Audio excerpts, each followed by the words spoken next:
மகர ராசி நேயர்களுக்கு இந்த வாரத்துக்கு உண்டான டாரட் ரீடிங் என்னன்னு பார்க்கலாம். உங்களுக்கு இந்த வாரம் வந்து ஒரு நல்ல நியூஸ் வரும். ப்ரமோஷன்ஸாக இருக்கலாம், இல்லை ரொம்ப நாள் தடைப்பட்ட விஷயங்கள் நெக்ஸ்ட் லெவலுக்கு உங்களுக்கு இல்லை, இது வந்து உங்களுக்கு கிராண்ட் ஆகிடுச்சு, உங்களுக்கு வந்து ஒரு வீடு வாங்குறதுக்கு ரொம்ப டிலே ஆகிட்டே இருந்திருக்கலாம், அந்த பொசிஷன் கிடைக்கிறதுக்கு டைம் ஆகிட்டே இருந்திருக்கலாம், இந்தாங்க உங்களுக்கு சாவி, உங்களுக்கு வீடு கிடைச்சிருச்சுன்னு சாவியை கையில் கொடுக்கலாம்.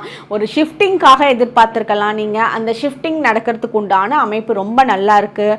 இதுவே வந்து ஹாஸ்பிட்டலில் ஏதாவது ட்ரீட்மெண்ட் எடுத்துகிட்டு இருக்கீங்க அப்படின்னா அந்த ஹெல்த் வைஸ் வந்து நல்ல இம்ப்ரூவ்மெண்ட் இருக்கும். ரொம்ப எதிர்பார்க்காத அளவுக்கு பிளெஸ்ஸிங்ஸோட நல்ல இம்ப்ரூவ்மெண்ட் இருக்குது. ஸோ அதில் வந்து ரொம்ப சந்தோஷப்படுவீங்க. ஹெல்த் வைஸ் நல்ல இம்ப்ரூவ்மெண்ட் ஆகிறதுக்கு உண்டான அமைப்பு இந்த வாரம் இருக்குது. ஸோ உங்களுக்கு எல்லாமே வந்து இப்போ என்ன இந்த நிமிஷத்தில் நடக்குதோ இது எல்லாமே விதிக்கப்பட்டது முன்னாடியே, அதெல்லாம் பர்ஃபெக்டாக நடந்துட்டுருக்கு. அதை வந்து நீங்கள் அக்செப்ட் பண்ணி நீங்கள் போக போக நீங்கள் என்ன நெக்ஸ்ட் ஸ்டெப்பை எடுத்து வைக்கணும்னு தெரிலனா கூட அந்த பாதை உங்களுக்கு கிளியராக ஓப்பன் ஆக்கி காட்டும். அந்த மாதிரி தான் இப்போ உங்களோட எனர்ஜி இருக்குது. உங்களுக்கு உண்டான ஏஞ்சல் நம்பர் 1010. கமெண்ட் செக்ஷனில் 1010 ஏஞ்சல் நம்பர் டைப் பண்ணுங்கள். தேங்க்யூ.